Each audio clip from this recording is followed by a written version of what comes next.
मध्यकालीन भारत के इतिहास के अंतर्गत हम तुगलक वंश के शासक मोहम्मद बिन तुगलक की योजनाओं के बारे में पढ़ रहे हैं।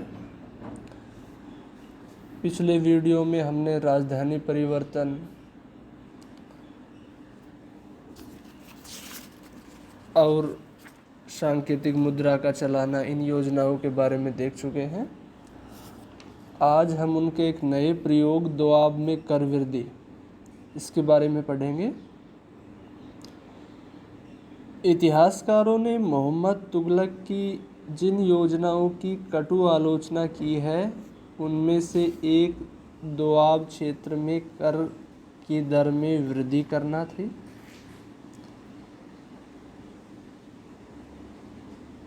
मोहम्मद बिन तुगलक के द्वारा दोआब क्षेत्र में जब 50% कर लगाया गया तो उसे जन असंतोष का सामना करना पड़ा, क्योंकि उसी वक्त दोआब क्षेत्र में अकाल पड़ा था।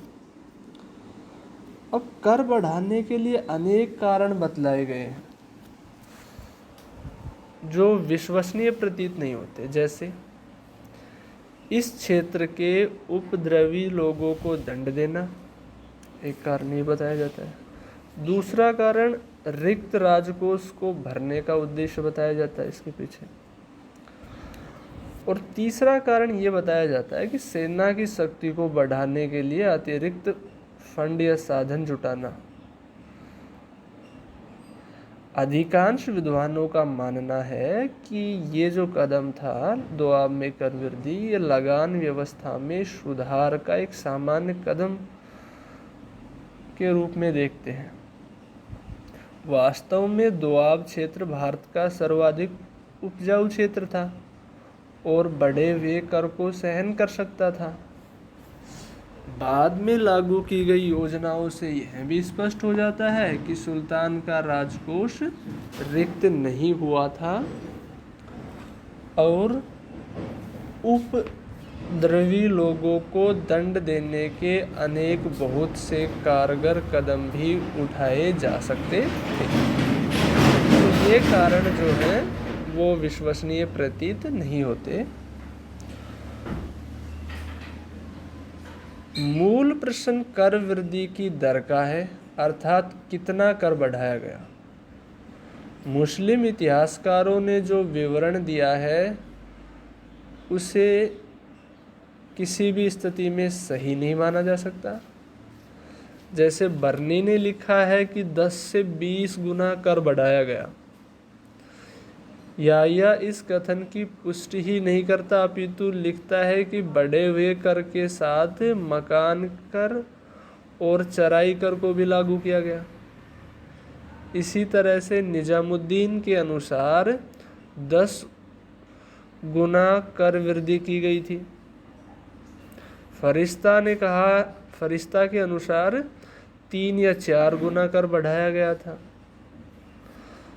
तो ये जो तत्कालीन जो या उस समय के जो मुस्लिम इतिहासकार थे, उन्होंने जो विवरण दिया है वो स्वीकार करना को सही नहीं माना जा सकता, क्योंकि इतनी कर वृद्धि जो है वो अव्यावहारिक है। इसके विपरीत आधुनिक विद्वानों का मानना है कि कर वृद्धि की गई थी, परंतु बहुत कम की गई थी। जैसे डॉक्टर आशीर्वादी लाल श्रीवास्तव का मत है कि भूमि कर में किसी प्रकार की वृद्धि नहीं की गई थी, बल्कि मकानों, चारागाहों आदि पर अन्य कर बढ़ाकर सुल्तान अपने राजस्व में 5 से 10% तक वृद्धि करना चाहता था।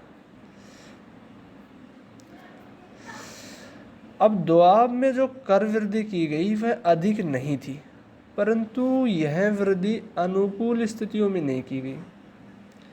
संयोगवश या दुर्भाग्यवश उस समय दोआब का क्षेत्र वर्षा की कमी के कारण अकाल की चपेट में आया हुआ था।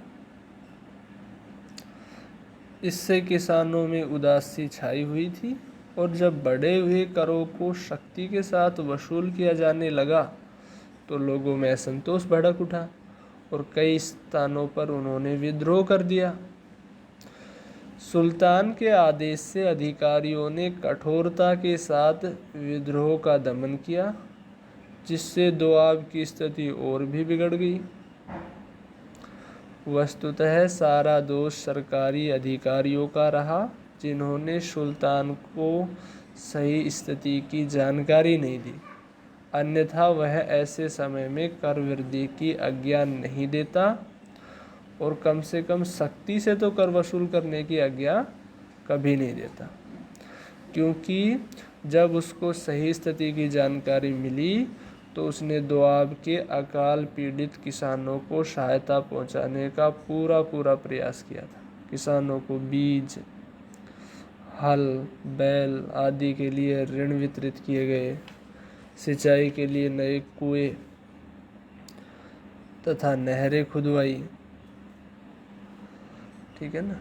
ऐसे ही कृषि में सुधार के लिए दीवान अमीर कोही नाम की एक संस्था बनाई, जो कृषि के क्षेत्र में बहुत सी परियोजनाओं को लागू करने के लिए जिम्मेदार थी। इस संस्था को कृषि योग्य भूमि का विस्तार का काम सौंपा गया और वाणिज्यिक फसलों के उत्पादन पर बल दिया गया। साथ ही साथ फसलों की चक्रीय प्रणाली पर भी जोर दिया गया। परंतु सुल्तान द्वारा दी गई सहायता से किसानों को विशेष राहत न मिल सकी,